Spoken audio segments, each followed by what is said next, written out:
Theme தனன திறனா. நடந்தால் ஆறு எழுந்தால் அருவி நின்றால் கடலல்லோ.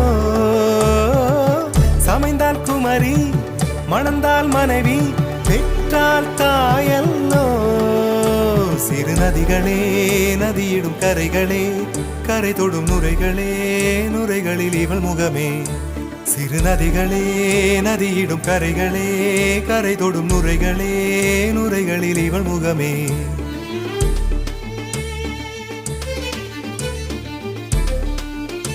தினமோதும் கரை தோறும் அடாரும் இசை பாடும் கங்கை வரும் யமுனை வரும் வைகை வரும் பொருணை வரும்